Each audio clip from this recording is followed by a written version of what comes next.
It's been a while since we did one of these unscripted videos, but I wanted to talk about Kamen Rider. I haven't had time to pin down all of my thoughts in the reviews that I'm doing for the 5 shows that I've seen so far, but I'm looking forward to watching my sixth, looking forward to writing all those scripts. Until then, I wanted to get a chance to talk about why I love Kamen Rider so much so far, and what I'm kind of hoping to see as we move forward. I watched a little bit of the first Kamen Rider when I was a child, but I never finished it because I was a child. And first off, had bad taste, and second off, did not know where to find more. But as an adult, I avoided Kamen Rider for a long time because the stigma that hey, it's just Power Rangers. It's super not. You should check it out if you haven't yet.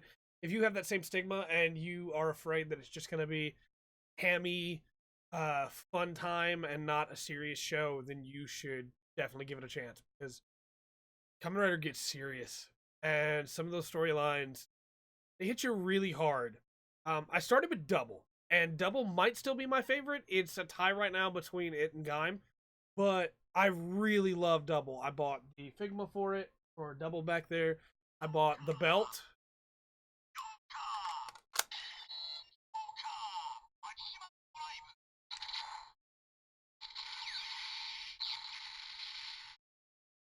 Because it's too good, man.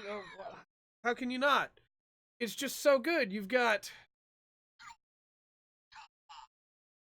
and then Philip and Shotaro.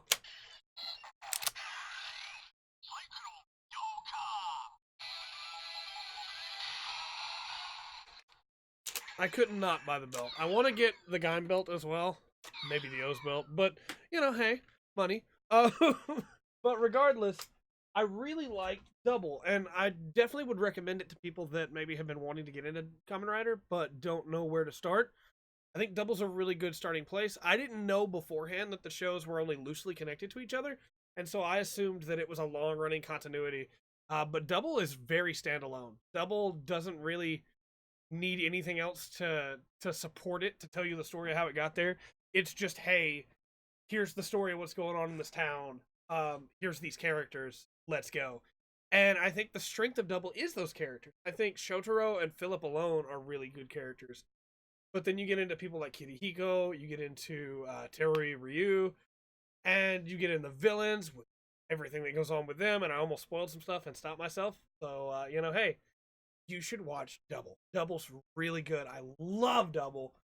Like I said, I'm torn right now between it and Gaim, which I just finished. I want to give Gaim some more time to think about it and see how I feel. The funny thing is, the more I think about it, the more I enjoy Gaim.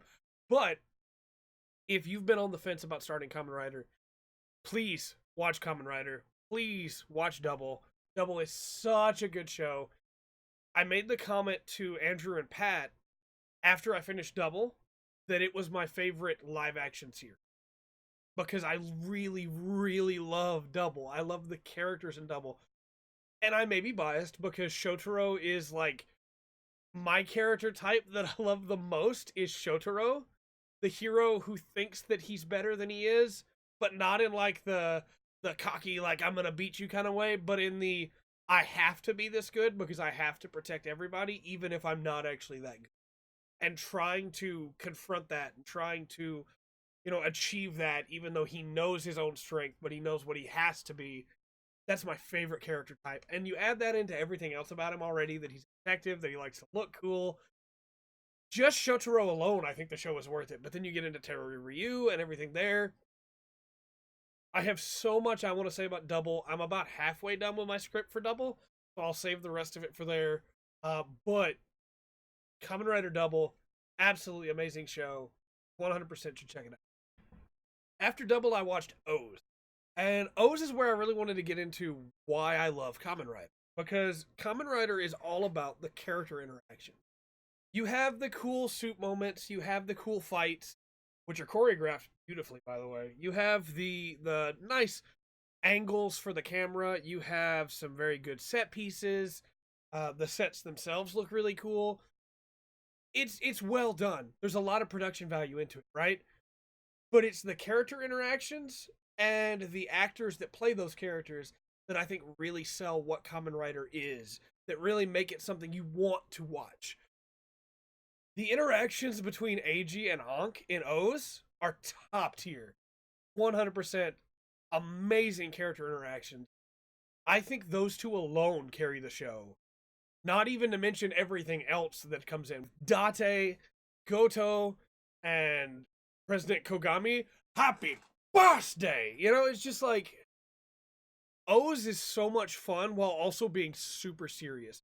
Telling the story of this family that is torn apart by this situation of AG and his desire to make up for the past, you know, to make a difference, to reach out. And again, I'm being as spoiler careful as I can, but O's is really good. And that's not even to count that O's has some really, really good villains. I love the Greed. I love the way that they interact with AG and with Ankh and with the rest of the world, the way they interact with each other. I think the Greed are really, really interesting. It's definitely a show that I think everybody should watch. And I think it very much solidifies what I love about Kamen Rider. I'm not really here for the fights. I think the fights are great, and I love seeing them. And, you know, there have been some really good ones. W had some fights that were, towards the end, more flash than substance, I suppose you could say. But O's more than makes up for it with the different combinations and the power-ups that they use, the different weapons and things like that. And then as we get into Fourze, which is the Fourze, the third show that I watched, I think that Fourze kind of hit it perfectly when it comes to the balance between combat and character growth. I think the actual storytelling of Fourze is really good. The story meanders a bit, which is unfortunate, and I don't think it's a story that everybody will love. I think it's a story that some people will really dislike, because it is very high school centric and very power of friendship based, quite literally in some places. But I really liked Fourze. I think a lot of that is because of that balance. The actual fights themselves are still part of the storytelling in a way, where Gentaro is trying to figure out what the switches do, and, you know, he's trying to still be Gentaro and still trying to befriend people, and I think the combat itself is really solid in Fourze. I think it might have been, the fights themselves might have been better in O's, right? But the way they're used, basically. Fourze does have some problems. I definitely want to get into those in my review when I, you know, finally get around to writing that. Too many things to write. But I really liked Fourze. Another thing that I really liked about Fourze, though, was the secondary writer in Fourze, Meteor. And Meteor's such a good character. And his growth over the course of the series, what happens with him and the way his story goes, I absolutely loved it. Meteor's so good, I could make a video just on him, and, you know, who knows. But Fourze's still worth it, I think. Even with the themes that I think a lot of people won't like. For me, it was perfect. I mean, School Rumble's over there. I have so many high school anime on the shelf, you know? Why wouldn't I love Fourze? But I really, really liked the characters. There were some characters of the main cast that didn't really do much, and that was kind of frustrating. But the rest, really solid. Enjoyed it quite a bit. Next up for me was Wizard. I really didn't like Wizard, actually. I thought Wizard was, like how we just talked about the balance between the combat spectacle and the character development. I think Wizard skews far onto the combat spectacle. I love Wizard's henshin. I love Wizard's abilities.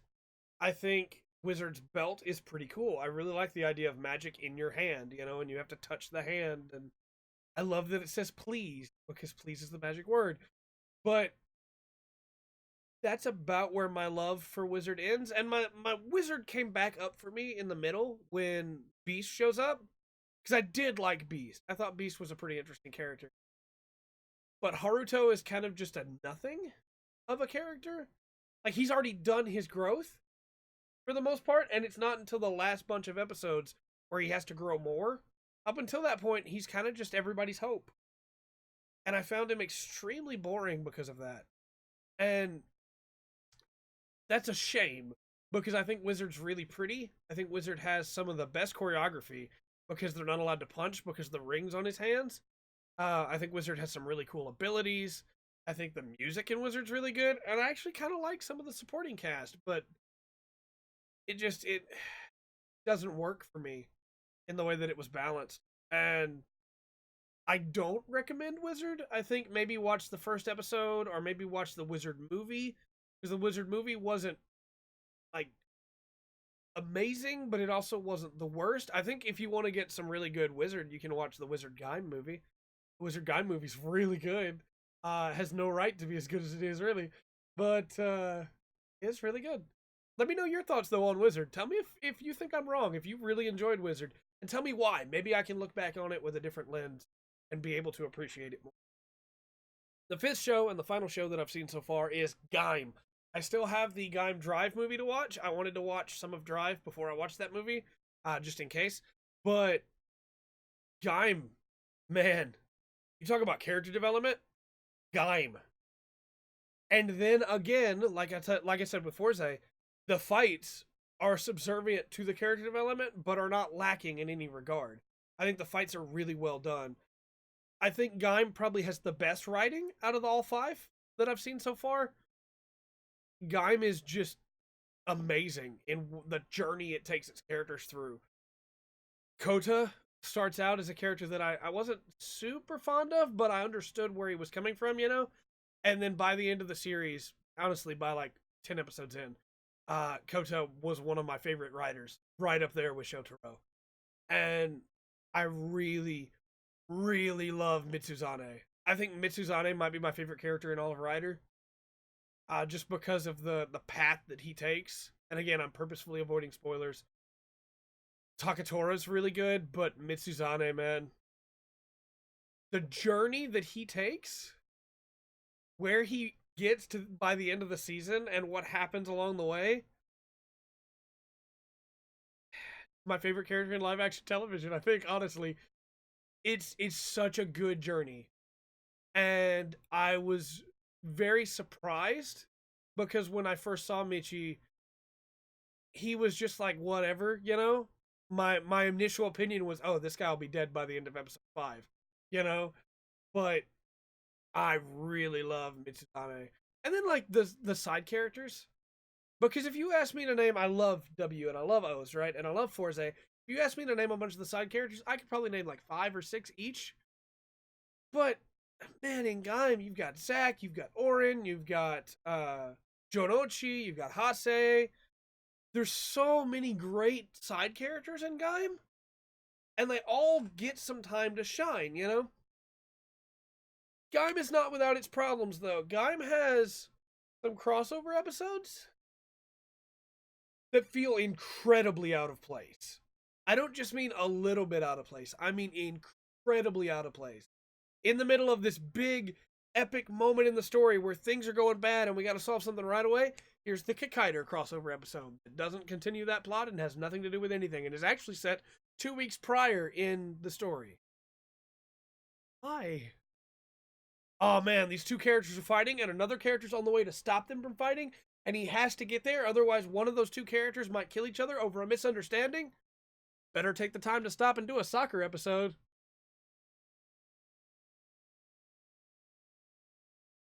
And it's honestly that keeps Gaim from being perfect for me, because I honestly really love Gaim.